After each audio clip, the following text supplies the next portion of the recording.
पांचवा इनाम पाने वाला एक तालिब इल्म है जो जामिया हनीफिया सुन्निया से ताल्लुक़ रखता है। उनका नाम मोहम्मद साद फखरुद्दीन है। जामिया हनफिया सुन्निया के उन्होंने सुन्नी दावत इस्लामी के क्विज कंपटीशन में हिस्सा लिया और पांचवा इनाम टैबलेट हजरत मुफ्ती मोहम्मद रजा मरकजी साहब किबला के दस्ते मुबारक से ये पांचवा इनाम।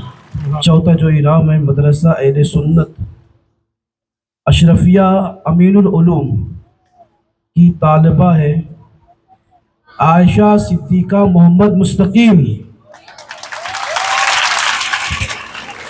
साइकिल का इनाम लेने के लिए आयशा सिद्दीका मोहम्मद मुस्तकीम। माशाअल्लाह, तालियां कम नहीं पड़नी चाहिए, बहुत बड़ा इनाम है। अल्हम्दुलिल्लाह ये एजाजी इनाम हासिल करने वाली एहरा इंग्लिश मीडियम स्कूल की तालिबा है जिसका नाम है सादिया सदफ सिराज अहमद। तालिबा को इनाम सादिया सदफ। इनाम जो है सबामतीन फ़हीमुज़ ज़फ़र मदरसा अहले सुन्नत खदीजतुल कुबरा नजमुल उलूम। इनाम है जेटी गर्ल हाई स्कूल की एक तालिबा है सबीहा कौसर मोहम्मद बफाती। ये हमारे बफाती चाचा हमारे बड़े अजीज़ मुसल्ली भी है, ये उनकी बच्ची है। ये इनाम जो है इन्हें दिया जा रहा है। तीसरा इनाम लैपटॉप जो डॉक्टर अवेज फरानी साहब की तरफ से आया था, हम उनका शुक्रिया अदा करते हैं।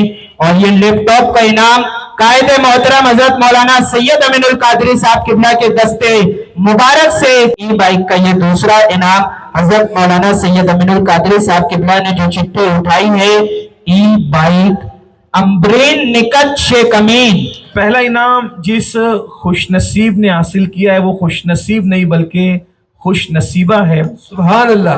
उसका नाम है अंसारी मदीहा फातिमा जलील अहमद। हमारी कौम बेरारवी का शिकार है, उसकी बहुत सारी वजूहात में से एक वजह यह भी है कि हमारी कौम सीरतुन नबी से दूर है। इन्होंने हुजूर अलैहि सलाम की सीरत पढ़ी नहीं है, सुना नहीं है। अगर हुजूर अलैहि सलाम की सीरत कोई पढ़ ले, मेरा यकीन है कि अगर कोई गैर मुस्लिम भी हुजूर की सीरत पढ़े तो उसकी जिंदगी की भी इस्लाह हो सकती है।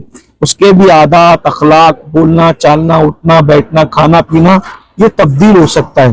तो हमारी ख्वाहिश यही थी कि 1500 साल जश्न के मौके पर हमारे बच्चे और बच्चियां नई नस्ल सीरत मुस्तफ़ा सल्लल्लाहु अलैहि वसल्लम से आशना हो।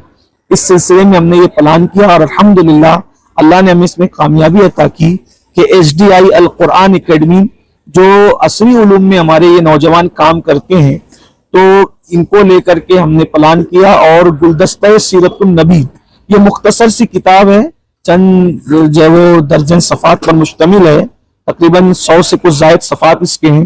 ये किताब हमने बच्चे और बच्चियों को दी थी कि इसको पूरी पढ़ें और पढ़ने के बाद कुछ सवालात किए जाएंगे, उसका जवाब आपको देना है। तो हम ये चाहते थे कि बच्चे कम से कम शौक से न सही ये इनाम की लालच में ही पूरी किताब पढ़ लें, और उन्होंने पढ़ा। कमोबेश 3000 से ज्यादा बच्चे बच्चियों ने इसमें शिरकत की है लगभग। तो और आज उसका ये इनामी मुकाबला जो हुआ था, आज उसके तकसीम का ये प्रोग्राम था जिसमें आप और हम सब शरीक थे।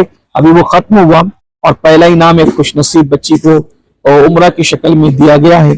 बाइक है, साइकिल है, लैपटॉप है वगैरह सारे एजाजी इनामात भी 2100, 1500, 500 ये सब आपने देखे। तो मकसद यही था कि हुजूर की सीरत आम। पहले तालीम से तुम मोड़ दिए जाओगे, पहले तालीम से तुम मोड़ दिए जाओगे, फिर किसी जुर्म से तुम जोड़ दिए जाओगे। हाथों से हाथ की जंजीर बनाकर चलो, वरना धागे की तरह तोड़ दिए जाओगे। आज तालीम की अहमियत क्या है? तालीम हमारी बुनियाद है, हमारा फाउंडेशन है। आप देखें कि जब तूफान अपनी शिद्दत बताता है तो हर किसी को अपने लपेट में ले लेता है। तूफान जब आए तो झाड़ भी गिरता है, टावर भी गिरता है, बिल्डिंग भी गिरती है, लेकिन कभी पहाड़ नहीं गिरता। آپ نے غور کیا؟ پہاڑ جہاں ہوتا ہے وہیں وہ اپنی ثابت قدمی کو ظاہر کرتا ہے. اس کی وجہ کیا ہے؟ کبھی آپ نے نہیں سنا ہوگا کہ پہاڑ پیچھے تھا 30 سال پہلے، اب چل کر وہ پہاڑ آگے آ گیا. نہیں، پہاڑ اپنی جگہ جہاں تھا وہاں ہے. اس کی بنیادی وجہ یہ بیان کی جاتی ہے کہ پہاڑ کی جو ہائٹ نظر آتی ہے اس کی 3 گنا ہائٹ زمین میں بھی ہوتی ہے. یہ اس کا فاؤنڈیشن ہے، یہ اس کی بنیاد ہے. اس کا فاؤنڈیشن اتنا اسٹرانگ ہے، اتنا مضبوط ہے کہ طوفان بھی اس پہاڑ کو نہیں ہلا سکتا.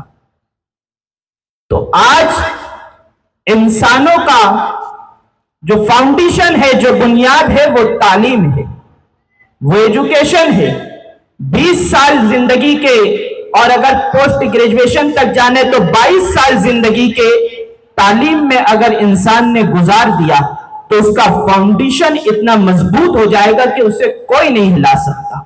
آپ دیکھیں کہ اگر کسی انسان نے 4 دیواری کھڑی کر دی، اس کے اوپر سلیب ڈال دیا، اب اگر وہ یہ سوچے کہ میں اس کے اوپر ایک اور منزل تعمیر کر دوں، ایک اور فلور بنا لوں، تو شاید انجینئر اس کی اجازت نہیں دیتے. کیوں نہیں دیتے؟ اس لیے کہ اس کا فاؤنڈیشن نہیں تھا. اگر آپ کو اوپر منزل بنانا ہے تو پہلے اس کا اسٹرکچر، اس کا فاؤنڈیشن آپ کو مضبوط کرنا پڑتا ہے، پھر آپ اوپری منزل بنا سکتے ہیں. آج کیا ہو رہا ہے؟ 8ویں 10ویں پڑھ کر کے انسان اسکول کی تعلیم کو ترک کر دے رہا ہے. ترک تعلیم یہ اس کا فاؤنڈیشن نہیں ہے. اگر آپ نے فاؤنڈیشن کو مضبوط کر لیا تو آپ برج خلیفہ بھی بنا سکتے ہیں. آسمان کی بلندی تک آپ کو جانے سے کوئی نہیں روک سکتا. بس بات یہ ہے کہ آپ کو تعلیم میں آگے بڑھنا پڑے گا. تعلیم اتنی حاصل کر لو کہ پھر کوئی تمہیں ہلا نہ سکے، کوئی تمہیں ہٹا نہ سکے. آج یہاں پر بڑی تعداد میں لڑکیاں ہیں، گرلز ہیں، بیٹیاں ہیں، بہنیں ہیں. بہن بیٹیوں کی اکثر سوچ یہ بن جاتی ہے کہ ہمیں پڑھ کر کیا کرنا ہے، ہمیں تو شادی ہو جائے گی، پھر دلہن بن کر ہم سسرال چلے جائیں گے، پھر ہماری زندگی میں تو وہی گیس، چولہا اور گھریلو بچوں کو پالنا، ان کو بڑا کرنا، یہی زندگی ہے. پڑھ کر کیا کریں گے؟ پڑھنا ہے. اب کون سی ایسی فیلڈ ہے جہاں پر ہمیں لیڈیز نظر نہیں آتی؟ ہر جگہ تو لیڈیز ہے. حکومت کی طرف سے کوئی مشن نکلتا ہے تو اس مشن کی ہیرو بننے والی کا نام کرنل صفیہ قریشی ہوتا ہے. یہ لیڈیز ہی تھی نا. اگر ایوان پارلیمنٹ میں دیکھا جائے یا ہندوستان کی کوئی بھی پنچایت میں آپ دیکھ لیں، ہر جگہ تو لیڈیز ہے. اگر وہاں کوئی رکن پارلیمنٹ بول رہا ہے تو پھر وہاں اقرا حسن بھی بول رہی ہے. ہر جگہ لیڈیز ہے. پھر کوئی فاطمہ پائلٹ بن کر کے آسمانوں میں پرواز بھی کر رہی ہے، کوئی عائشہ پھر IAS آفیسر بھی بن رہی ہے. لڑکی ہر جگہ آگے بڑھ رہی ہے. چلو مان لو کہ آپ نے IAS آفیسر نہیں بننا، آپ نے پائلٹ نہیں بننا، لیکن کم سے کم آپ نے پڑھائی کر کے اپنی گھر کو تو ایسا سوار لینا ہے. اس لیے کہ لڑکی جب پڑھتی ہے تو وہ 2 گھر کو سوار دیتی ہے. ایک جہاں وہ بیٹی بن کر اپنی زندگی کو گزارتی ہے، دوسرا وہ دلہن بن کر جس گھر میں جاتی ہے اس گھر کو بھی سوار دیتی ہے. اس لیے بیٹیوں کا پڑھنا بہت ضروری ہے. بیٹی نے اگر پڑھ لیا تو پھر پیدا ہونے والا بچہ صلاح الدین ایوبی بھی ہو سکتا ہے. پڑھو. یہ کیوں سوچتے ہو کہ ڈاکٹر کا بیٹا ڈاکٹر، ٹیچر کا بیٹا ٹیچر، انجینئر کا بیٹا انجینئر؟ نہیں. ہر کوئی، ابھی ایک ویڈیو بہت سوشل میڈیا پر چلا تھا، ایک رکشہ چلانے والی کی بیٹی UPSC میں سب سے ٹاپ مقام حاصل کرتی ہے. ایجوکیشن منسٹر بننے والے عبدالکلام نے یہ سوچ لیا ہوتا کہ میں کیسے پڑھ سکتا ہوں मेरा फ्यूचर क्या हो सकता है। उसने ये नहीं सोचा कि मेरे पास पैसे नहीं है, मेरा घर का हाल ये है। सुबह 4 बजे उठकर अखबार बांटने वाला अब्दुल कलाम फिर एजुकेशन मिनिस्टर बनता है, एक लगन से, एक हौसले से, एक मेहनत से और एक मंसूबे से। इसलिए अपना मंसूबा बनाओ। आप हिंदुस्तान के मुस्तकबिल है, आप हिंदुस्तान के फ्यूचर है, आप हिंदुस्तान का नाम रोशन कर सकते हैं।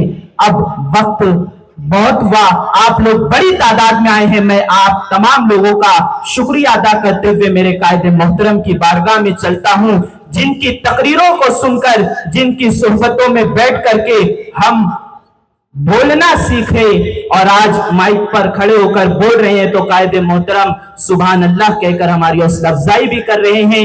यही हौसला है जो हमें आगे बढ़ाता है।